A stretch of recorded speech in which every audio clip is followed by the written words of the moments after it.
You have to go into prison prepared to fight.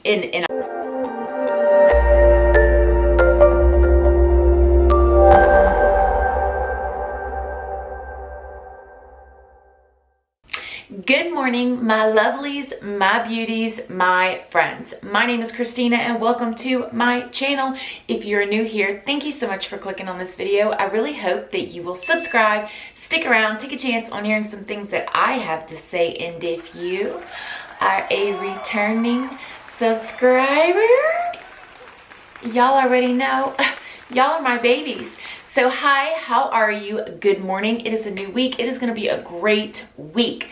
Today we're going to be doing another Q&A, but before we get into it, I have some announcements to make. So let's go for that first. The contest will end this week, the end of this week on the 15th. So if you have not gotten your contest entry in by either emailing it to askgrandmachristina@gmail.com or sending it to me on Instagram, make sure if you send it to me on Instagram, you know how like when you send a message and you can kind of see like the little preview of the message, make sure it says contest there so I know that it's a contest. I get thousands upon thousands of DMs a day and it's hard for me to go through all of them. So like I said, make sure it says contest so I can get it and I didn't miss it.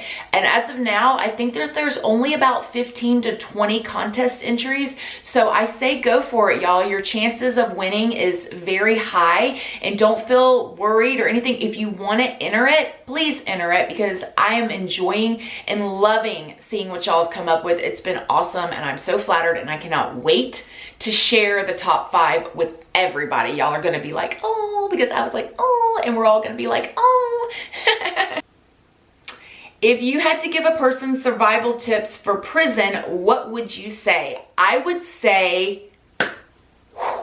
please don't ever go to prison, okay? Please don't ever go to prison. I'm going to give this a short answer. If y'all want a whole video on like how to survive prison, let me know. But the short answers would be stay to yourself, have maybe 1 or 2 friends, and you're gonna have to stand up for yourself. Okay, you're going to have to, I would love to say you can just go into prison, stay to yourself, fly below the radar and not get in any trouble, but it does not work like that. Okay, that is just real deal. You have to go into prison prepared to fight. And I hate to say that, as much as I've changed my life now and I'm not that old person anymore, if God forbid something happened to me and I went into prison, I would mentally be prepared to have to throw down with somebody because you have to. If you do not take up for yourself, you will get the dog walked on you. Okay, they will steal your stuff. They will take advantage of you. They may possibly hurt you. You have to stand up for yourself in there. Okay, there's no getting around it. Now, when I say stand up for yourself, does that mean you have to fight anytime somebody disrespects you or tries you? No, absolutely not. You have to pick and choose your battles, but you have to be able to hold your own in there, okay? You do. Not many people get in and out of prison without some sort of confrontation with somebody. It does happen, and when it does, you're very lucky, but most of the time, there's some sort of confrontation. I've had them myself before. You know, I've told you guys that I never got into a fight in there, but it's not because I was scared or I wouldn't have. I would have if I had to. And once again, I'm not the biggest, baddest person in the room. There's plenty of people out there that can whoop me. I ain't afraid to take a butt whooping though if I have to. I will say that. You whoop me, go ahead. You're gonna have to whoop me. But in there, you got people in there that have nothing to lose. So stay to yourself, 1 or 2 friends, and be ready to stand up for yourself or be ready to be a tool the whole time you're in there. It's one or the other. You have to decide. You're either going to be a tool or you're going to stand up for yourself. And standing up for yourself sometimes means you're going to have to take a butt whooping, okay? Because, you know, people will jump you or people will fight you. Like, that's real talk. It's a violent place inside those gates. Can COs be compassionate towards inmates? Is that frowned upon? This is a very good question. Okay, can you be nice to the inmates? Absolutely. You can show them respect and they can show you respect. I do want to remind you that not everybody that's in prison is a good person and made a mistake, okay? Some people that are in prison really have issues, and it's a tough job. Okay, I know that I complain or talk or expose a lot of the stuff that goes on between COs and behind the scenes and stuff, but COs have a very, very hard job, and in my opinion, they put their lives at risk every day, just like, you know, police officers do. And first of all, I think that COs should be paid more than what they're paid, but I'm not the one in charge of that, because I really think that there should be more incentive for them actually to put their lives on the line. Do I think that they can be compassionate towards inmates? I think internally you can be compassionate towards inmates, but you can't be compassionate towards inmates when you're talking to them. Now check it out. I was a prisoner. I've told y'all a million times, I am a realist, okay? I'm not having a pity party for myself and think anybody should be patting me on the back and powdering my face and wiping my nose for me. No, when you're in jail or prison, when you have actually committed the crime, you should be uncomfortable. It should be an uncomfortable place to be, okay? I believe that. It should, you know, it should sting so you not want to come back. Compassionate, no, you can't be that far. In your heart you can, but not to them. You need to follow the rules. Whatever the rules are, follow the rules. Is it frowned upon to be compassionate towards them? Yes. I've had plenty of COs that watch my videos that have commented below and said that they have actually quit their jobs because they were being attacked by other COs for being too nice to the inmates. I just really feel like it's the firm and fair rule. Like, you need to follow the rules as a CO, and you need to keep it all business with them, but you can do that while being kind, without being a butthead. You know, I feel like it's the same way with my children. I have to implement rules in my children's lives, okay? I've told y'all this plenty of times. I'm a strict mom. I know I'm fun on here. I like to kiki-ka and joke around, but when it comes to certain things with my kids, I'm very strict and I'm very firm, okay? This is what we're gonna do. This is what we're not gonna do, okay? No, my 7-year-old son is not gonna go off with people that I don't know or he doesn't know, okay? No, my 7-year-old son is not gonna watch regular YouTube. Absolutely not. Too much goes on in there. Comment sections, you know, he can go to a video that is a kid's video and he can read and go down to the comment section and read all kind of nasty stuff that he don't understand or can put images in his mind. Absolutely not, you know, and that's what it is. I love you, son, but the answer is no, okay? And you can be firm and fair, and I believe as a CO too. You can show respect to the inmates, you know, Sir, Mr. Smith, whatever Mr. Smith's name is, like, I respect you, you respect me, these are the rules, and if you don't follow them, then these are the consequences. You know, it's in my opinion, it's quite black and white when it comes to that. Are there certain things as a CO that I may turn a blind eye to or whatever sometimes? Sure, that's anything. That's even me with my kids. You know, I am not a military drill sergeant. You know, sometimes I let little things slide or I act like I don't see it because I don't want them to feel, but it's only certain things, right? Like, I'll give you an example. We usually have a rule that after dinner, when my son eats his dinner, he finishes his dinner, he can have one dessert, and then after the one dessert, he can have fruit if he's still hungry, okay? We don't, you know, he doesn't just sit around and eat chips all night long and cookies all night long and all that, you know. We don't do that, okay? But sometimes, you know, Grandma and Papa's here or whatever, and they have a handful of M&Ms, they give him a handful of M&Ms. I'm not gonna go smack him out of his hand. You know, sometimes you let little things slide depending on the situation. And I think that that is okay with COs depending on the situation. You know, maybe you see an inmate that's been on the phone a little bit longer than 15 minutes, but there's no other inmates up there waiting for the phone and it's not bothering anybody, so, you know, you don't bother them. Little situations like that. But the problem is sometimes it goes too far, like in my situation, and they throw you in the hole for something ridiculous and because they just want to. So compassionate in your heart, yes. To their face, no, because they'll get over on you. Firm and fair, perfect. Next question. What if you are on medication that you have to take daily? Do you get it? And does it take a while before you do? If you go into jail or prison and you are on medication, depending on the medication, okay, like if it is a narcotic, that's a whole nother beast. You know, I've never seen anybody be able to take narcotics in there. I think some places maybe they do, but I've never personally seen it. If it's like regular psych meds or any other kind of medication, if it is already prescribed to you, your family can bring it up there to you. The nurses station hold it. The nurses come in, how many ever times a day they need to, and they give you your medication in a little white cup. They watch you take it. They look in your mouth. They take a glove. They look under your tongue. They do all that. They make sure you take your medication. If you had run out of your medication, or maybe you were running the streets, that happens a lot. People that are running the streets and they are on substances, you know, the D word, the drugs, and they haven't been taking their medication, then they get locked up and they're not high anymore, and they're like, oh crap, they don't have anything to distract them from the fact that they're not taking care of themselves and their body, and then they want their medication. It's going to be hard, dang near impossible to get while you're in there. Okay, if you get sick while you're in there and it wasn't already a pre-existing condition, it's going to be very hard for you to get any kind of treatment in there. Okay, so yes, if you already have medication and it's not a narcotic, most of the time, yes, you're going to get it if you have somebody bring it up to you. But if you don't already have it, don't count on it. Okay, next question. I have a question for you. When you get arrested, who takes care of your kids, pets, etc.? Nobody.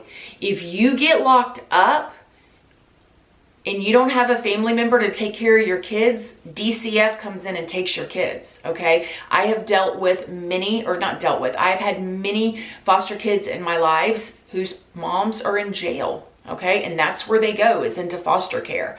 They go into the system, and baby, once your kids get into the system, it is hard work getting them out. And you can do it. You absolutely can. Look at Jessica Kent. She did it, and I've seen a lot of people do it, but it's hard.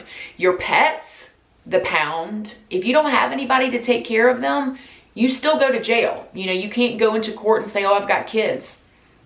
Judge is going to say, well, you got time, you know. So if you have children, that's even more of a reason to stay out of trouble, is if you have children or pets that you care about or anything like that, because you know, that doesn't make any difference when you get locked up. They're gone. This may be dumb AF to ask, but have you seen anyone enjoy prison? Not because they've been there forever and can't relate on the outside world, but are there any people that actually enjoy a jailistic lifestyle? This is an interesting question, and I will tell you, yes, actually there is, and that is because people get institutionalized. I have seen people go into prison and spend 10, 15 years, get out and not know how to function in the outside world, and purposely get arrested so they could go back in, because sometimes they break mentally. When you become institutionalized, sometimes it is so hard to readjust to the outside world, and you don't know how to function. And sometimes just being in there and having your little cot and your soups and your 3 square meals a day is all people want, and then they get in there. Also, I think a lot of the times people that are, you know, I've seen this happen with a lot of drug addicts who actually, I don't want to say enjoy going to jail, but every time they go to jail, it's like a break from running the streets, because they're in the streets and they're chasing that drug, they're chasing that high. And so when they get arrested, it's like they get to sleep, they get to eat, even though it's not the best food and it's not the best bed, and then they get themselves together and they hit the streets again. So yes, I have seen that. And I actually have a cousin that's in prison in California. He got locked up when he was 17. He's in his 40s. He's still locked up. He's been out 3 times now. Every time he gets out, he goes back in because he's institutionalized. He does not know how to survive in the outside world. That has become his world in there. That's where his friends are. That's where his comfort zone is. And it's very sad. It's very sad. So the answer is yes. Christina, now that you're living an honest, productive, law-abiding life, what do you think about people that snitch? Do you think there are stipulations that make it okay? I ask because I've been sober for 5 years, and throughout my sobriety, my perspective on snitching has changed and evolved. Love you, girl. Snitching, okay. My personal opinion is to mind your business. You know, I'm never going to volunteer any information about anybody unless it involves like a child or somebody really being hurt. Yeah, absolutely. You know, my opinion on snitching has changed. I'll tell you right now, if you're riding in the car with me, if I give you a ride, okay, and we get pulled over and you got something in your pocket and you throw it on my floorboard and I'm at risk of going to jail, No, honey, that's yours. You better tell them that's yours. I got a family, a house, you know, my cars, kids to take care of. I'm not going to jail for nobody, okay? If you do something and you're with me, you better be ready to take the rap for it. Now, if you know, if you're somewhere and you get arrested and maybe I knew about something, I'm not going to call up there and volunteer no information. No, if, you know, but if it's me or you, and you did it, you know, and I would expect, you know, like I would do the same thing if I had something on me. And I told you guys about that in my when I went to why I went to prison at the end when I was talking about the fight, and then I was getting arrested and I told the cops everything was me. It was all me. It was all me, because I didn't want my friends to go down with me or for something that I basically did. I mean, my other friend was kind of involved, but you know, not she started it, but she was involved in the starting of the fight, but I wasn't going to drag her down with me. And you want to know what the crazy situation is about that story that I never told y'all about? If y'all watched my interrogation video, okay, and you watched my why I went to prison video, that girl that was my friend that went into the store, that the two girls came out, that I had her back like I always did. I always had my homegirls back, boy. Always had my homeboys back. I was the first one to have their back. But when it came down to people having my back, no. But I didn't learn that until I was an adult. That's why I always tell my babies out there, watch your friends, watch the company that you keep. So when that fight happened and I, you know, said, no, it's all me, it's all me, it's all me, and I went to jail, later when I got interrogated, okay, and I told you that two girls that I knew had got into some stuff and threw my name in it to try to get the blame off of them and said, no, it was Christina. One of those two girls was that girl that I fought for, that I was basically in jail for. I caught 2 extra charges having her back. And then I'm in jail and they know I'm going to prison and I can't do anything. So they start trying to drag me into something I have no idea. I have no idea about. I've been in jail for 6 months. I couldn't have been out there to be involved in anything they were in. I was locked up. I had no idea. I'm in jail, caught 2 more charges having your back, and you get in trouble and you try to get me in more trouble for something I didn't do. So watch your friends, man. Watch your friends. There should be no snitching. Don't do nothing wrong and you don't have to snitch on anybody. But honestly, me as an adult, like I said, if you're in my car and you have something on you and we get pulled over and they search, that's yours, honey. That ain't mine. I ain't going down for nobody. Nope. But I'm also not volunteering any information either. You know, I'm not going to call and report anything. I'm not going to call on my neighbors. You know, I'm not going to be, what's that chick at the barbecue? You know what I'm saying? Like, they're too loud. No, I ain't doing any of that. But if it's me or you, and it was you, honey, you better, I'll write you. Because I'm not losing my children, my home, everything that I've worked for nobody. Okay? So that's just how I feel. Y'all can agree to disagree. Somebody said, what do you mean by snitches get handled? I was talking about that in prison and I was saying like snitches get handled. It's exactly what you would think it means. Like when people are snitching in prison, people are going to jump them. People are going to steal from them. People are going to hit them with locks and socks. So there could be a million different ways that it could get handled. They could set you up.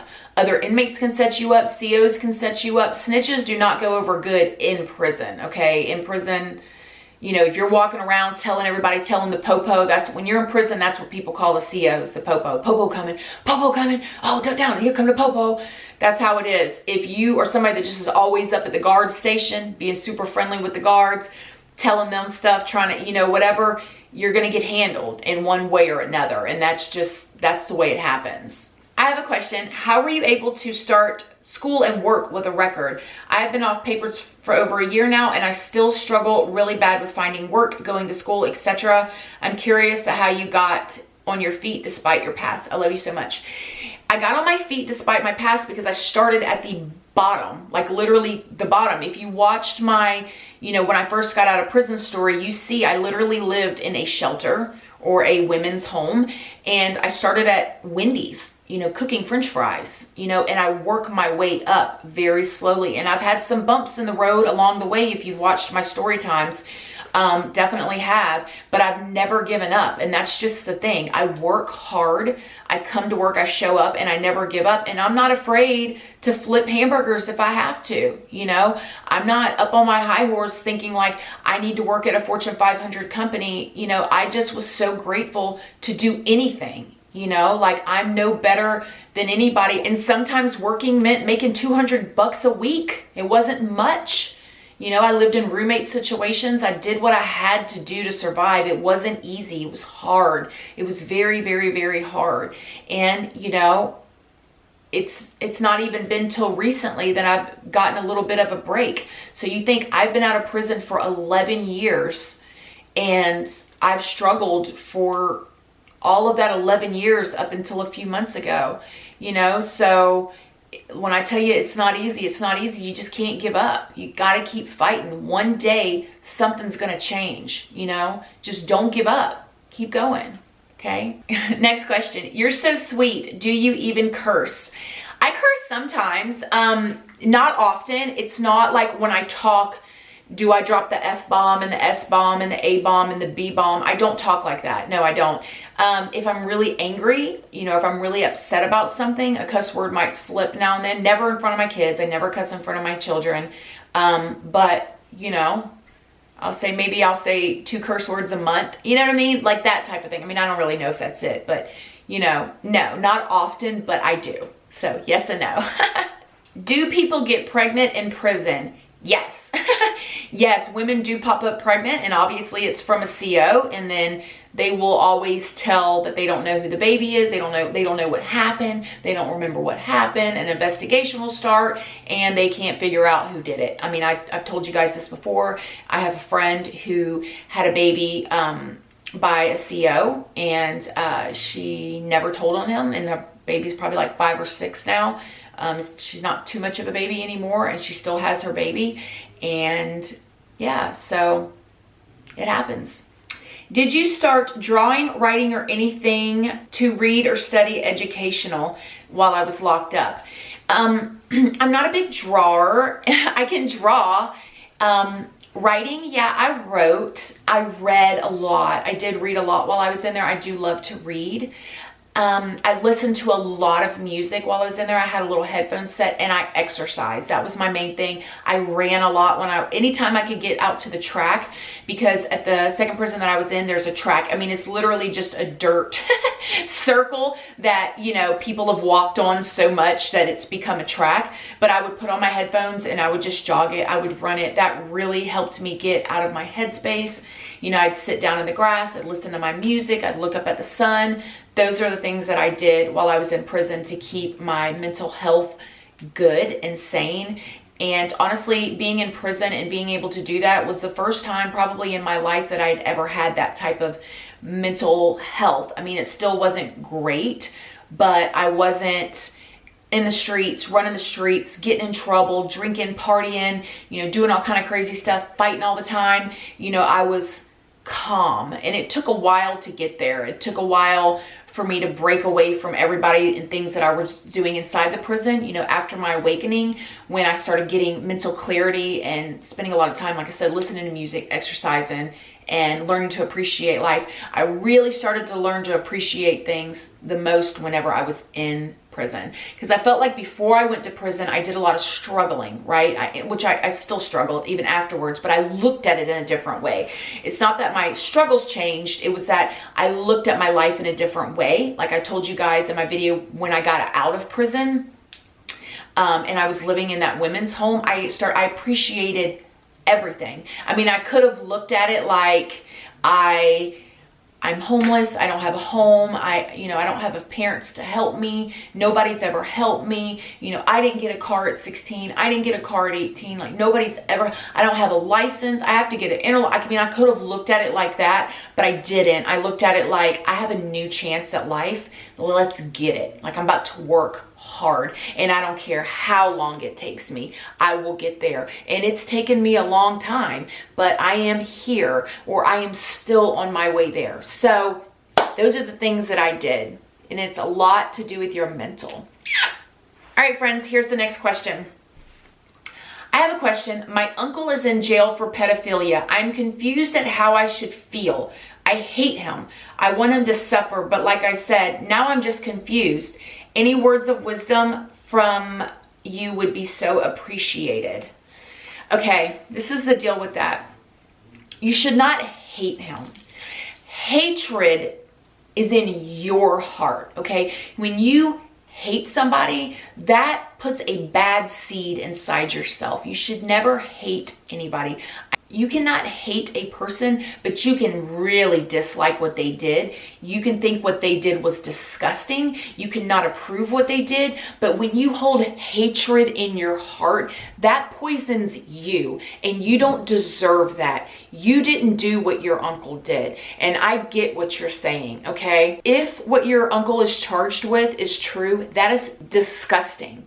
And in my opinion, you can forgive him and never speak to him again, okay? Like, I forgive you because I don't want that poisoning me on the inside. I can forgive you and be totally fine with you spending the rest of your life in prison and never, ever, ever, ever crossing paths with you again, because that is disgusting. And what you did was disgusting. I wash my hands of you. I wish you nothing but the best. I hope that you change. I hope that you have a change of heart and you get better, because what you did was sick. But I won't hate you, because if I hate you, that poisons me.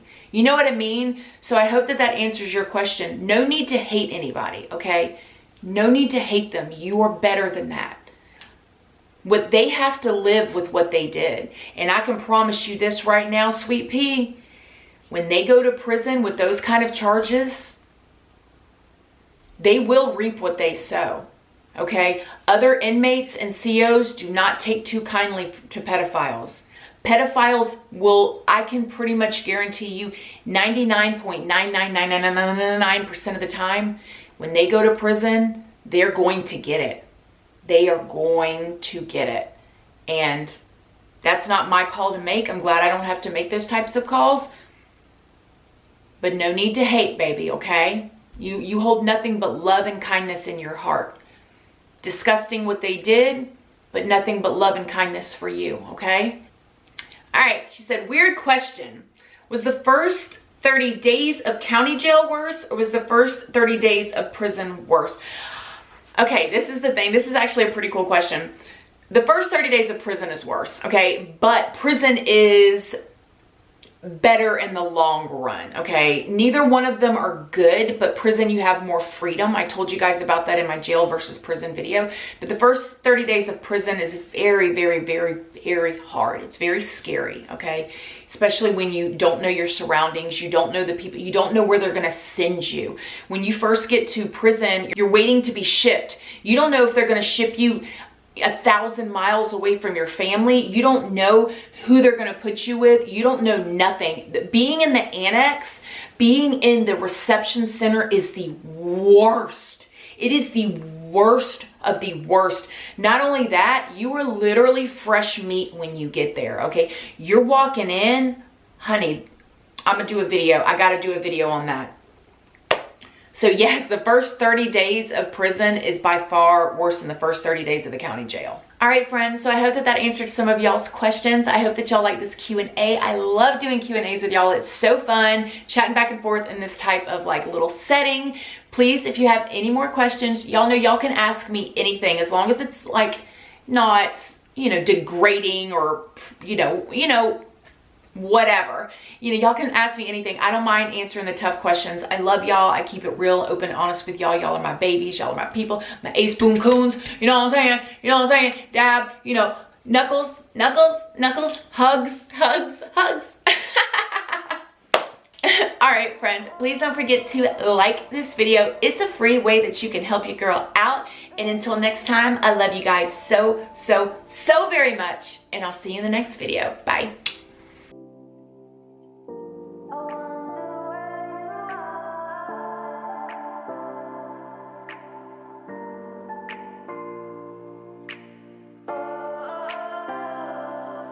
We are